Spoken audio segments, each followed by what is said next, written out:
বাঙালির শ্রেষ্ঠ উৎসব দুর্গাপুজো আর হাতে গোনা মাত্র কয়েকটা দিন বাকি। ইতিমধ্যেই মণ্ডপে মণ্ডপে শেষ পর্যায়ের প্রস্তুতি শুরু হয়ে গেছে।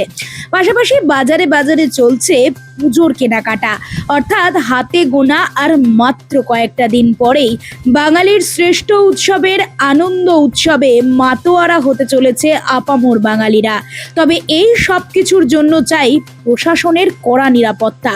তাই প্রশাসনের তরফে ইতিমধ্যেই বসিরহাট পুলিশ জেলার ভারপ্রাপ্ত পুলিশ সুপার ডক্টর হোসেন মেহেদি রহমান, বসিরহাট মহকুমা শাসক আশিস কুমার, অতিরিক্ত পুলিশ সুপার পার্থ ঘোষ, বসিরহাট থানার ভারপ্রাপ্ত আইসি রক্তিম বন্দ্যোপাধ্যায়, বসিরহাট পৌরসভার চেয়ারম্যান অদিতি রায়চৌধুরী সহ টাকি পুরসভার চেয়ারম্যান সোমনাথ মুখোপাধ্যায়, সন্দেশখালীর বিধায়ক সুকুমার মাহাতো, মিনাখার বিধায়িকা উষারানী মণ্ডল, বসিরহাট দক্ষিণের বিধায়ক সপ্তর্ষি বন্দ্যোপাধ্যায় এবং বিএসএফ এর আধিকারিকদের নিয়ে এক বৈঠকের আয়োজন করা হয়।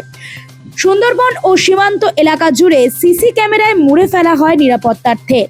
পাশাপাশি নিরাপত্তায় কোনো রকম যাতে ঝুঁকি নিতে নারাজ পুলিশ প্রশাসন, তাই গোটা বসিরহাট মহকুমা জুড়ে নিরাপত্তার চাদরে মুড়ে ফেলা হয়েছে। তৎসহ সীমান্ত শহর বসিরহাটে বিএসএফদের সঙ্গে বৈঠক করে বেশ কিছু গাইডলাইন এবং নির্দেশ দেওয়া হয়। কেন কিনা সীমান্ত শহর বসিরহাট বরাবরই দর্শনার্থীদের ভিড় হয়। চোখে পড়ার মতো সেই ভিড় সামলানো এবং যানজট মুক্ত রাখতে সমস্ত রকমের প্রস্তুতি সেরে ফেলা হয়েছে প্রশাসনের তরফে। এছাড়াও গোটা বসিরহাট মহকুমা জুড়ে যে সকল পূজা মণ্ডপগুলি রয়েছে সেই সকল পূজা মণ্ডপে দর্শনার্থীরা কিভাবে প্রবেশ করবেন এবং কিভাবে প্রতিমা দর্শন করার পর পূজা মণ্ডপ ছাড়বেন সমস্তটাই গাইডলাইন দেওয়া হয়েছে। টাকি ইছামতি নদীতেও বিসর্জনের একটি রূপরেখাও তৈরি করা হয়। বসিরহাট মহকুমার ছোট বড় মিলিয়ে প্রায় 1500 পুজো হচ্ছে। এর মধ্যে জমিদার ও বনেদি বাড়ির পুজোও রয়েছে। তাই সকল কিছুর কথা মাথায় রেখেই এহেন নিরাপত্তা বেষ্টনীর আয়োজন পুলিশ ও বিএসএফ এর তরফে।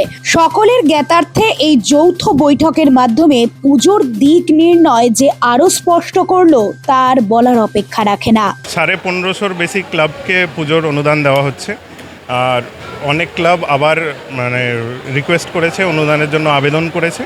আমরা এটা প্রশাসনের সঙ্গে কথা বলছি যাতে অনুদানগুলি প্রাপ্য হয়। আমরা ট্রাফিকের একটা গাইড ম্যাপ তৈরি করেছি যাতে ট্রাফিক ফ্লো স্মুথ হয়, এবং বাচ্চাদের জন্য একটা আইডি কার্ড তৈরি করেছি যেটা বাচ্চাদের সঙ্গে থাকলে যদি কেউ মিসিং হয় আমরা ওটা তাড়াতাড়ি ওদের অভিভাবকদের সঙ্গে কন্ট্যাক্ট করতে পারবো।